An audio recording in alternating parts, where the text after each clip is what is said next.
4, 3, 2, 1. Hi, how you doing? My name is Steve Houston, and this is Angela. I have Angela with me this week. I know you guys remember her. Guys and gals that are on the YouTube channel remember Angela from a couple of videos ago. I was able to drag her back in here today, and she's with me to talk about the 10 things you need to know before you sign that IMO. That actually rhymes. 10 things you need to know before you sign the IMO. So we're going to go over our list.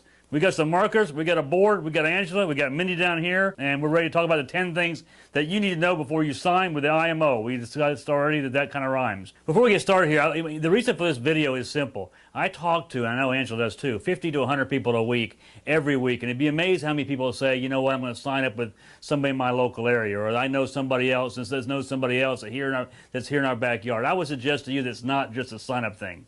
It's not that simple. I mean, I guess it depends on really what you're looking to get out of the business.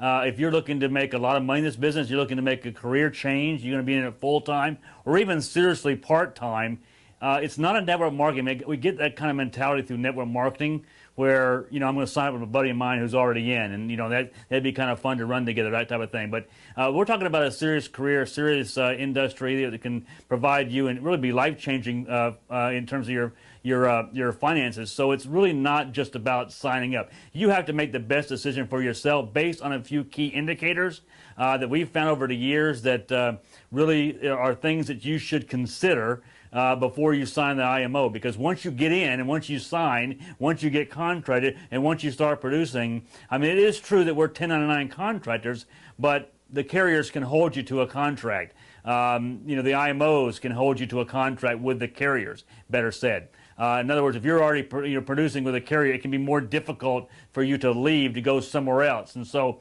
again, these 10 points are based on us signing with somebody. Most of you know who that was, our previous, what we call a practice company, being there for 19, 20 months, and then going through the arduous task of really you know, transitioning, not just us, but the agents we had on our team. It was about a 90-day process. Now, it doesn't have to be a 90-day process for you. It depends on where you're at. But the purpose of this video is to give you things to consider, give you things to ask, whoever you're interviewing with, whatever IMO or agent that you're interviewing with. Ask these questions, get the answers before you sign, so you start off on the right foot. And geographic area, really having someone in your geographic area really is not the #1 most important thing, because if you're signing with the right IMO, they provide regional and national trainings anyways, and so it's not really a club. It's not really a club kind of thing. So yeah, you know, these are the things that, you know, we you know, in transitioning from more of a traditional kind of a brick and mortar business kind of into the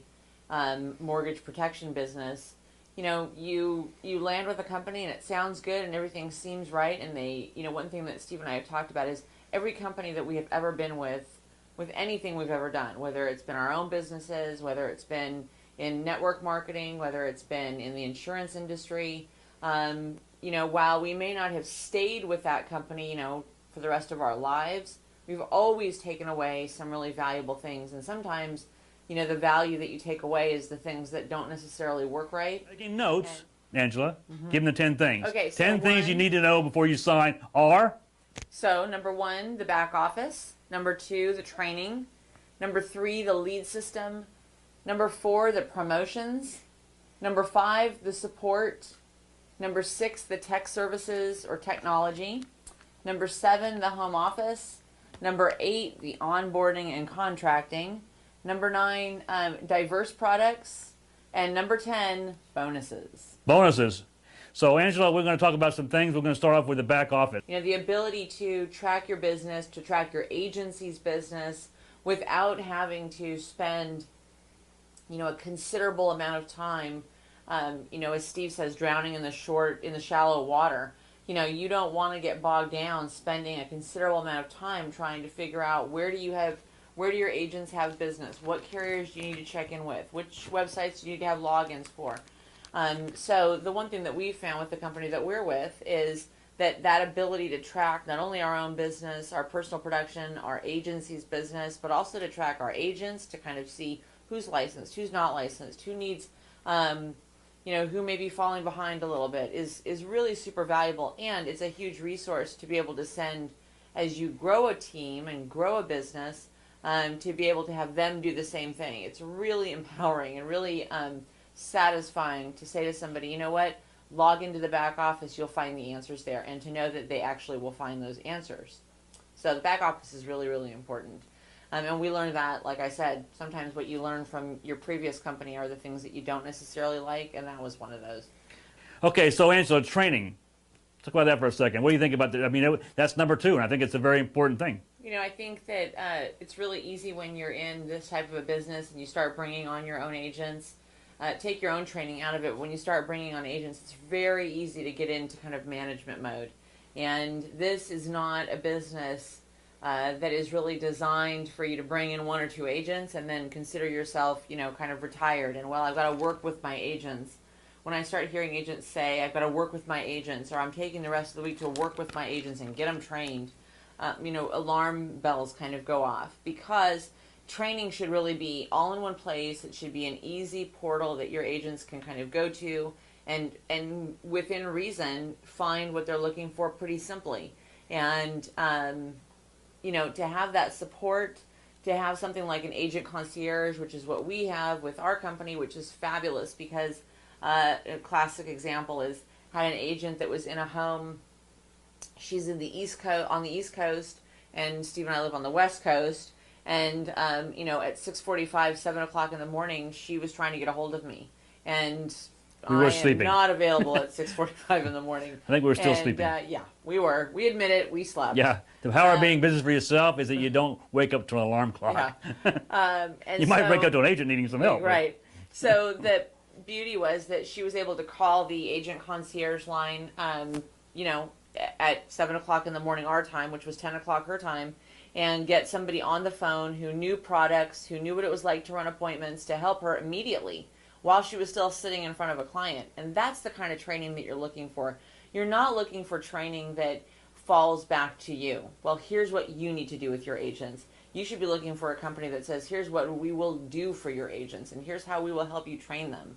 And, you know, the previous company that we were with, you know, there were so many different websites and glitches and go here for this and go there for that, that it made it very confusing and really difficult on agents. And sometimes we had agents that left because they just felt like they couldn't ever figure it out. Yeah, I had a guy call me last week that was looking to join our agency, and you know, and he said, Angela, that he got in, got some leads, and had some questions, and the guy told him that he wouldn't be able to get with him for 2 weeks. And the problem is again, and we're going to talk about it in this video. If you're with an IMO type network marketing type, if you're with an IMO that's a network marketing type organization, that's your only resource. Right. I mean, he couldn't go to the office. There wasn't any agent concierge. They won't even answer your phone call as an agent. You have to go through that upline, sideline, downline, crossline, underneath, above, whatever it is, you know, kind of format. A lot of that is really designed because, like I said at the start, you know, of this number 2 training headline was really that you should stay in that personal production and recruiting mode. And if you're trying to figure out how to train agents, then you're not in profitability mode. And one of the things that that's a big point right there. One of the things that the company that we're with now was always been passionate about is, you know, don't get lazy.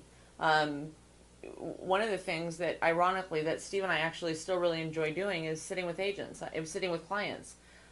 We had dinner on Friday night with clients of Steve's that have become really good friends of ours and needed to, you know, they've done really well this year and decided that they wanted to protect their grandkids. They wanted to put something in place for their grandkids, and so they called us.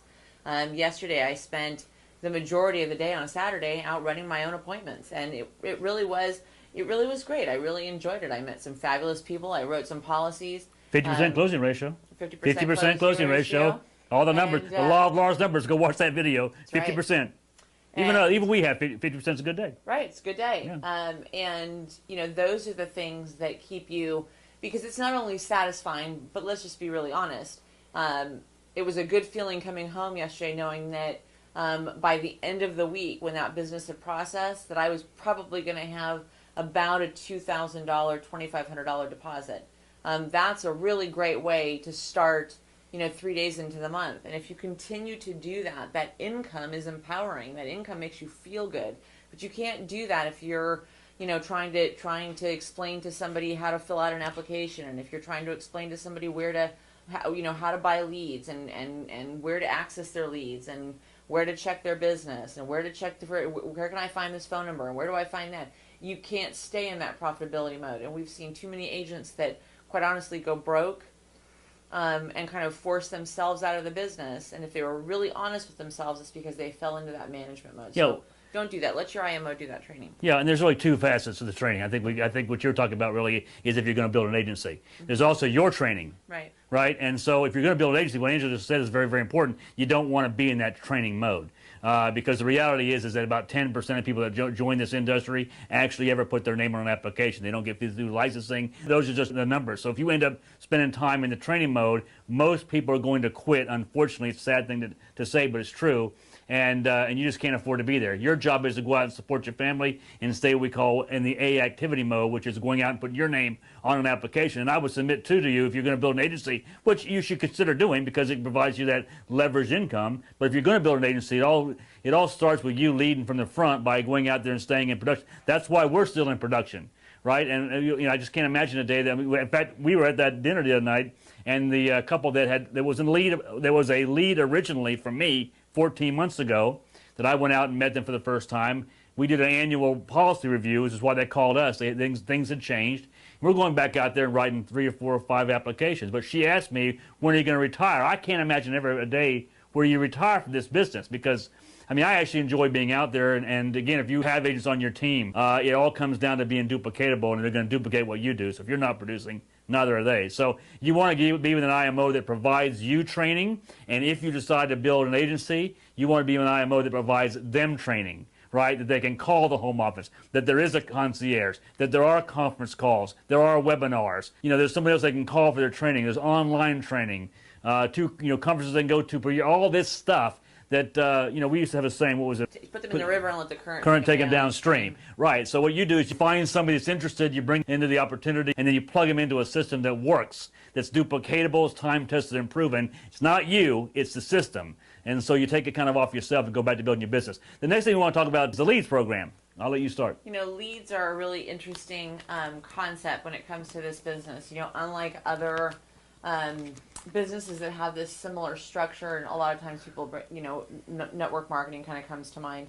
But when you're in the insurance business, leads is always a huge topic of conversation. And, I think that sometimes people feel a little bit apprehensive about saying this, some not so much.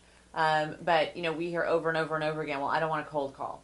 And so leads become really the lifeblood of what you do. And like I said at the start of this, Steve and I have been in other businesses. We've done other things. We've had other successes and other endeavors. And, I've already called my friends and family enough for things that I'm, working on. And so leads were very important to me because I wanted to use my skills as an agent, and kind of get out there and get in front of people. And one thing that we learned from our previous company was, leads can be those numbers. You have to be very careful of what the numbers are that a company is talking about when it comes to their leads. Good point. The one thing that our current company has been passionate about is the fact that they run a very honest, ethical company and a very honest, ethical lead system. So when you go log into the lead system, it's a very simple system. There's only 3 levels really to the lead system, and there aren't the little, in my opinion, the silly little things like $5 processing fees and a fee for this and a fee for that. You buy the leads for the cost of the lead, and that's it. So that's the first thing. And then the second thing is, we found it really important because this was happening at our former company, is the redating of leads. And it's very easy for a company, and Steve talks about this a lot. It's very expensive for an IMO to generate a lead. Very, very, very expensive. It's sometimes double the price that you pay for an A lead. It's sometimes double that cost for the company to generate it.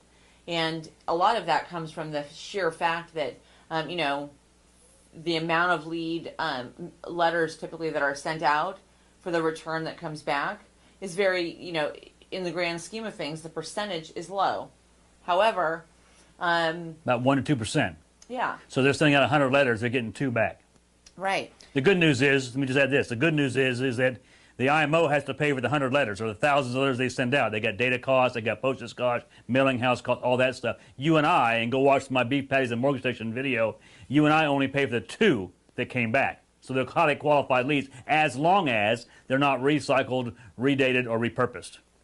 Right. You don't want a company that's gonna attempt to sell a lead. Maybe they don't have an agent in that area that buys the lead, and then you come along and you start buying leads, only to find out that a lead that you were told is supposed to be, within 30 days, right, of them having returned the letter, that somebody restamped it 6 months ago, and they're calling it a new lead, but that person is 6 months old. Or the house was sold. Older. The house was sold 6 years ago. Right.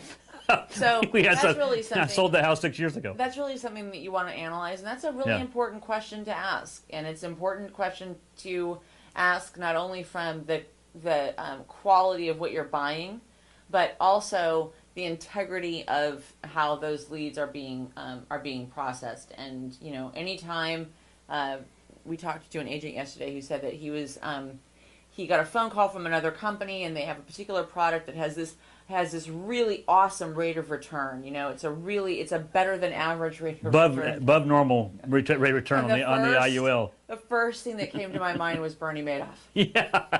I thought, oh no. And I look at things a little bit somewhat skeptically. It's too good to be true. It probably is. True, it probably is. Yeah. If the average of return of something is 3%, and you have and somebody says that they get 4%, I'm good with that. Yeah. If somebody says they get 9%, there's probably something wrong. Yeah. So when a company has 3 times the amount of leads that any other IMO has, there's probably something to that. Okay, so the next thing is promotion, and I'm going to let you talk about. Yeah, go back to leads for a second. There are some IMOs that put you into what they call standing orders. First of all, the previous IMO, we've done this video a couple of times because for whatever reason we have to keep taking it down. You read between the lines on that one. But this is just the truth, nothing but the truth, and it's all backed up by facts, and you can check it out yourself. But there's only 3, A, B, and C. There should be 3 or 4 levels, not 9 or 10 levels.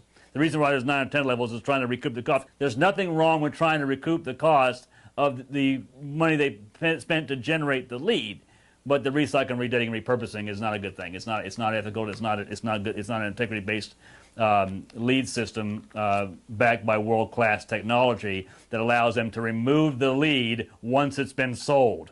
So you're not spending your money on a lead that somebody else already bought and sold as a product. So again, it's a high quality lead. And what I mean by high quality lead is that it's generated for mortgage protection or a final expense, not a free trip to Cabo or free car or a child safety kit. And I have some videos up there, so we don't spend a whole lot of time, but check the lead system and make sure they have world-class technology, and they'll probably tell you they do, but I know that there's only one company out there that does, so that lead can be removed once it's been sold a product, so you're not wasting your money. That's the key. And the next thing we want to talk about is promotion. This is a big deal. And, you want to, you really have to do some research, because if you're new to the industry or if you're looking to make a change from a previous profession, sometimes what you hear the first time sounds really good. A company that says, well, we're going to pay you a 40% commission. Well, compared to some other industries, to be paid a 40 or a 50% commission that's huge. But when you actually start to analyze it and look at other companies and see the other opportunities that are out there, I think what you'll find is that you can probably do better than that. And one of the reasons that we really made the shift that we did was, we have a lot of agents that come into this, and they have a history in the insurance industry. They love the insurance industry, and they really don't have an interest in building a team for whatever reason. And that's fine. But if you are going to, and we want those people, right? And we want people that really producers. just want to produce. Yeah.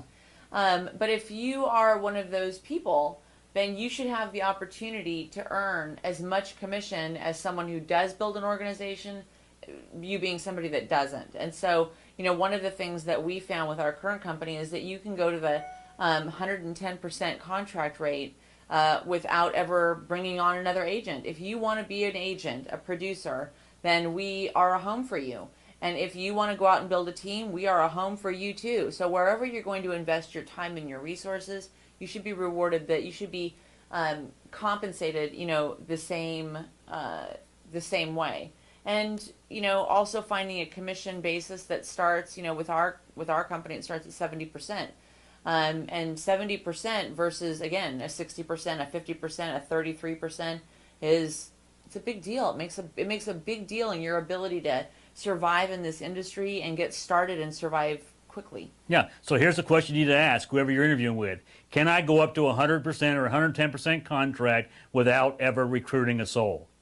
Okay, so most companies out there is recruit, recruit, recruit, and don't get any of those out of order. In fact, recruiting is more important than producing, right? And so these are those network marketing type IMOs. And here's a good example. I drew it out, Angela, on the board here. You start out at 60%.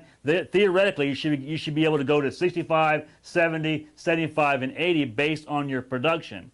And some you have to hold that production, like for instance, 60 to 65 would be like $7,500 a month in production paid for 2 consecutive months. Some are 3 consecutive months. There's nothing you need to ask. Can I go up the comp plan? How many, for each level, how many months do I have to qualify that level in order to get my promotion? So with us, it's 2 months. Some IMOs are 3 months or even longer. So you should go 60, 65 all the way up. Now here's the deal.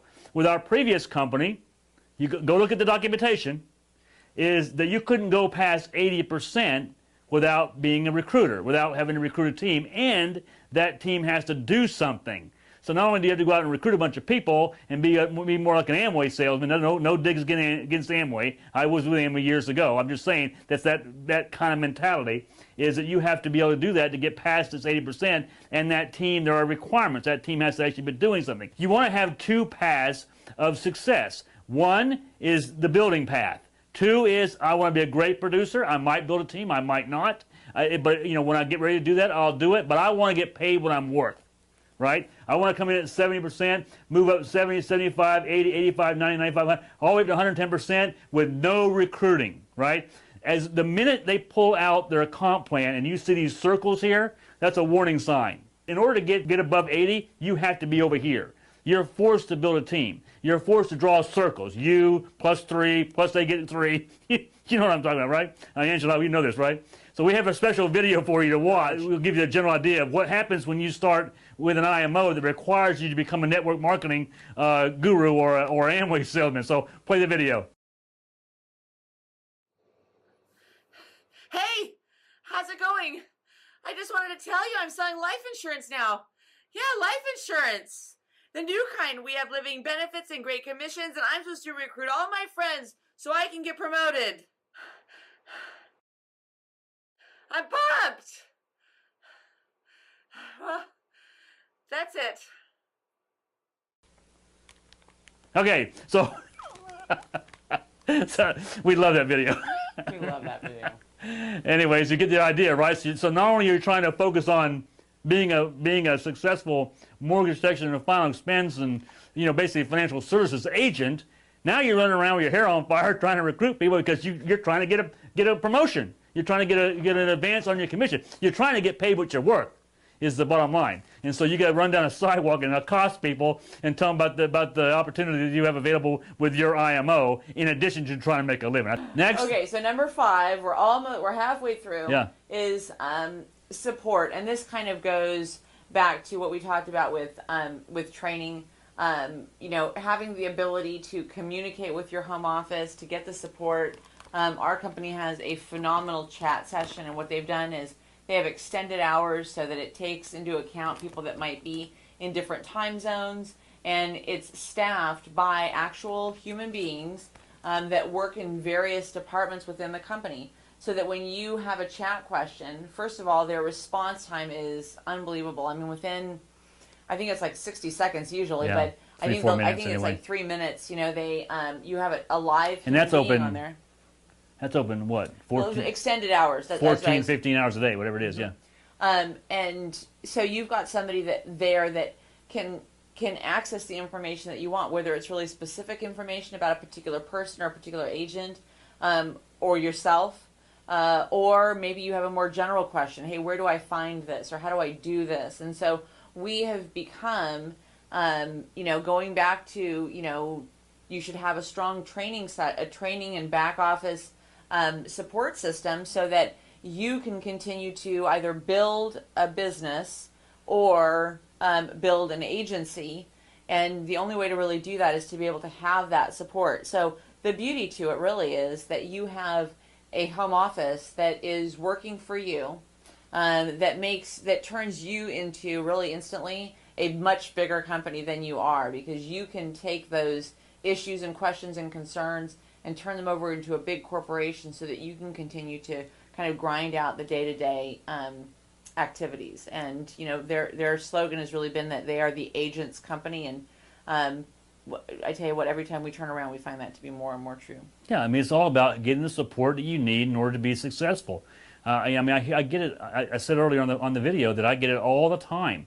I had one person in Orlando, for example, that they were ready to go, Angela, and they were told that that's great, glad to have you on board. It was like the first week of the month, but their first training they had available to plug that person into was like the 26th.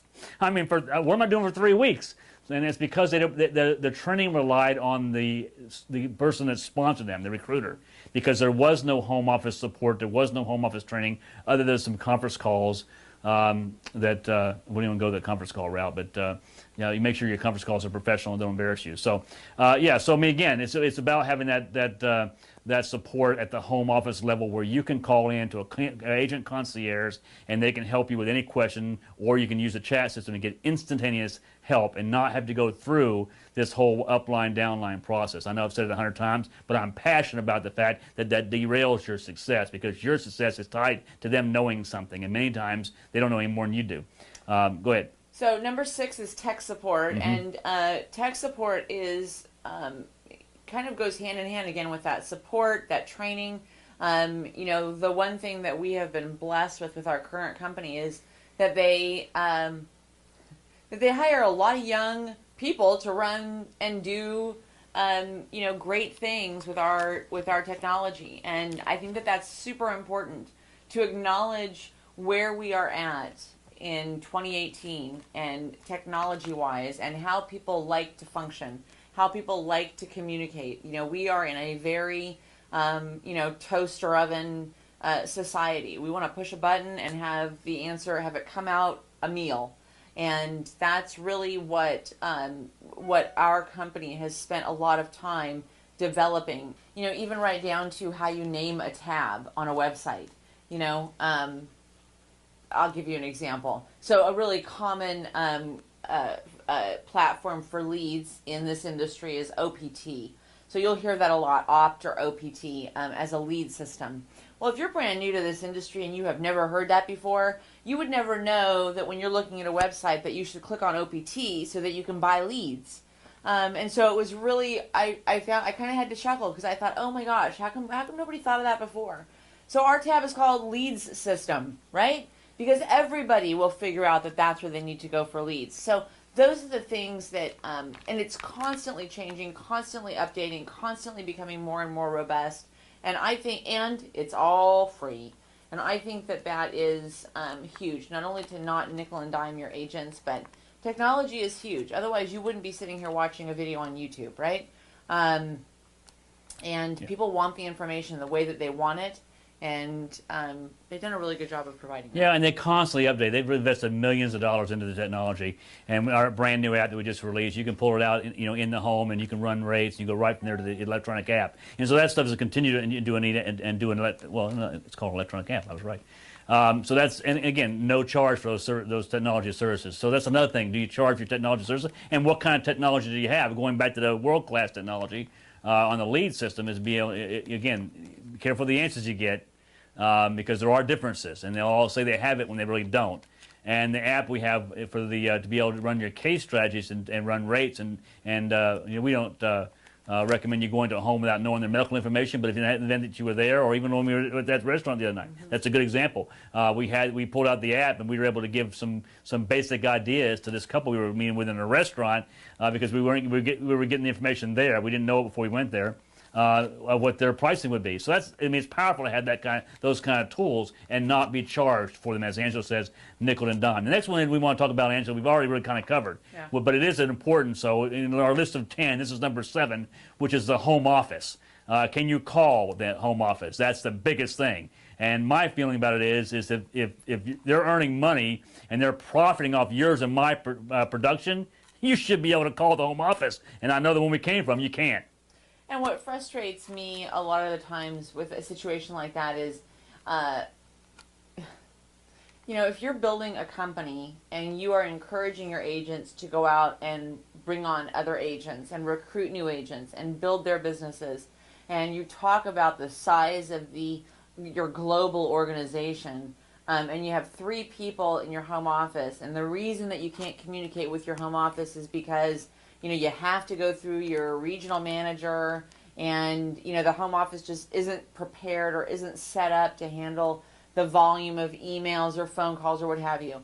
And if that's the situation that you're in, then you should tell your company that they need to hire more people. Yeah. And that's the black and white of it. Use the money they're making. Right. If you cannot handle the amount of phone calls and the needs of your agents, then you should hire more people to do that. Hire them, train them. We went through it with our current company, about the middle of last year, sometime in the summertime. The influx of agents had just grown, kind of overnight. I mean, it was just a massive, constant surge of new agents. And so we would call the home office, and there would be, 2 or 3 people running a particular department as opposed to like 4, because there were new people that were in training. They were getting them trained. They were getting them onto the phones. They were getting them onto new business production, all of those things. And to be what I have always appreciated about the company that we're with now is that they have always had that forethought. Okay, things are increasing. We should probably hire more people. Right. And that... or stop hiring people. Or stop bringing on agents. But the reason why they had that business model, Angela, is because they want to profit. They want to make a lot of money and tout the new cars, the motorcycles, the boats they're buying and traveling the world and all that kind of stuff, and not investing in their companies. That's the idea. They want that downline, structure to do all the support. And unfortunately, like I said, you get the blind leading the blind in a lot of cases, or that they don't know any more than you do, or they quit, and you have nowhere to go. Or maybe you don't get along with that particular person that brought you in, or maybe because there's several different layers. It's not just your sponsor. It's usually your sponsor and somebody else, the master agency, and then the company. And you're forced to go through all that to get anything done. To find out where to buy leads. or yeah, exactly. Or to fill out their contracting agreement. So number 8 is onboarding and contracting. Yeah. And one of the things that at a particular point, I remember Steve and I kind of looking at each other kind of in bafflement, because I would end up with not only electronic files, but a lot of times if changes had to be made or what have you, I would end up with stacks of printed contracting files and with lots of personal information. And I told Steve, oh my God, I'm going to have to sit in front of the shredder for like an hour to get rid of all this stuff. And I didn't like that. Not to mention, and that's a really minor part in the whole onboarding contracting scenario that's difficult. In my opinion, you should be able to get onboarded and contracted and not need to sit on the phone with me or not have me explain to you, each line in the process. You should be able to go right from signing the IMO. Once you're comfortable doing that, then the system itself, the corporate office, the system itself should really move you downstream. It really should be a seamless automatic thing that once you sign that IMO, the next thing that you should be receiving, and you should know what the next step is. There should be an email or something that says, here's what's going to happen. You're going to sign the IMO, then we're going to send you an electronic contracting agreement, and you're going to fill all that stuff out, and then that will go to the carriers, and it should explain those things to you. And it shouldn't be some paper document that you fill out and have to scan or fax all over the universe. It's just unnecessary. And not to mention, going back to point number 1 and number 2, tracking your business and training. I should be spending my time making sure that agents are moving into the field, not managing paperwork and contracting and did somebody sign in the right box or touch the line or whatever on the PDF document that gets passed. By the way, that PDF document, because it's the way it's a network marketing structure, it gets passed to maybe 4 or 5 different levels before it ever gets to the company, before it ever gets to the IMO. And every person along the way has a copy of your banking information, your social security number, your bank routing information, all this stuff, your home address, your employment history. It should be, like Angela said, it should be all done electronically through a secured website, and the only person that gets that information is the IMO. You know, you're gonna end up dealing with agents that have been through. I mean, Steve and I have been through it in our own lives. People have been through things, right? People have had to deal with things like bankruptcies, or deal with things like losing a home, or they've dealt with, legal infractions in their past, maybe when they were young. And I don't want to know that stuff. It's none of my business. And your new agents shouldn't feel self-conscious or embarrassed about the things that they've gone through in their life. That should be something that they deal with the contracting department of the corporation and the carriers. Right. It should be private. And I was always really uncomfortable having agents that I barely knew. I had just met them, having to explain to me all of their background situations, and then I have to, because I had to know, so I could turn around and explain it to somebody else. And I just never made me feel comfortable. And I thought, gosh, I wouldn't want to have to explain to 5 or 6 different people the things that had happened in my past. Should be dealt with, the same way that you deal with other corporations. It should be done with the contracting department at your corporate office and directly to the carriers, and that's it. And that's what we have now. And gosh, it makes me feel much better. Me too. Enough said. I mean, the onboarding and contracting should be done electronically, and it should be between you, the agent, the new agent signing up, and the IMO, who's in charge of that information, not between you and your sponsor, your person recruiting you, whatever. So if you're filling out a PDF document or any paper stuff, run. I had a girl, I keep telling my stories, it's true, I talk to a lot of people every week. When she finally got her contracting package back, Angela, it was her information, but when it got down to the financial information, it was somebody else's check and their banking information, that they had merged the two together. Well, that's scary stuff in a day of identity theft. Yeah. So be aware of that. And so we're coming to an end here. The ninth thing is, go ahead, diverse products and advanced markets. And I don't work really in advanced markets. So this actually, surprisingly enough, is the perfect topic for me to actually talk about, because I don't work in advanced markets. Mm-hmm. I'm a very simple person. I like just order and small packages. And so advanced markets aren't things that weren't of any interest to me. I think that they're a fabulous thing, and we obviously have advanced market products in our own lives, but they're messy to me, so I don't mess around with them. But you're going to have agents that come on that have a financial services background, or they've worked in advanced markets, and now you're talking about things like IULs, annuities, doing financial planning for a client, and what do you do with them? If you're like me and somebody says, well, I want to work in the annuity market, I look at them like, what am I have no way to help them. And so it goes back to that one-on-one training. Right. If you don't have an IMO that has advanced market training, and you bring somebody on board that wants to do an annuity quote, where are you going to go? Right? So you have to have a company that has an advanced products division that will help you run those illustrations and put the case together. It's not us. I would go back and say, I don't want you to finish your thought there, but I would go back and say that, we try to keep things simple.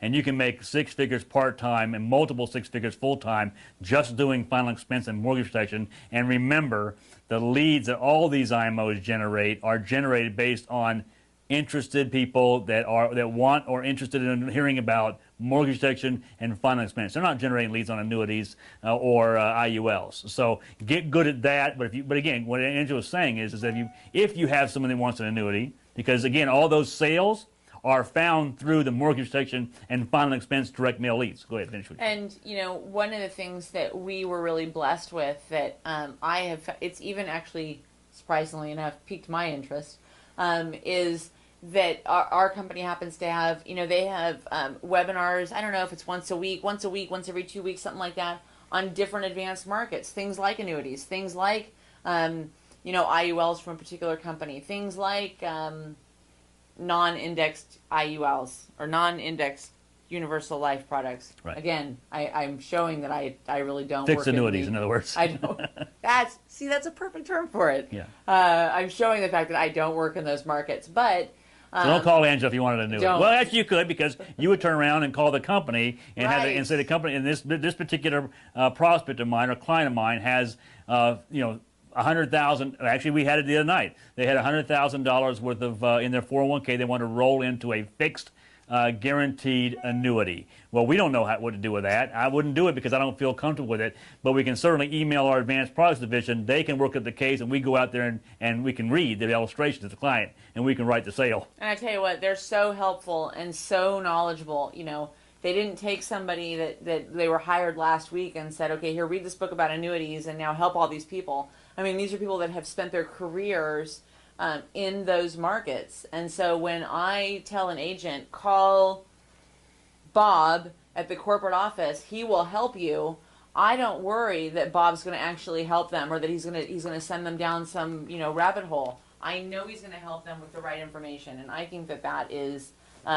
huge. So maybe the next time we do a video, I might actually have, I don't know, tried my fingers at annuities. Fixed annuities, right? Fixed annuities? Maybe when we do a video next year. All right, so wrapping it up. Okay, so what's the next one? Bonuses, and this is the last one, and we like this a lot because who doesn't like a bonus? And so what was impressive to us was the layers of bonuses that our current company has. So, you know, if again, going back to what we talked about earlier, if you are a personal production person, there's lots of bonuses for you. If you are a builder, there's lots of bonuses for you. As you hit different levels collectively, there's bonuses for that. And that is important because people need milestones.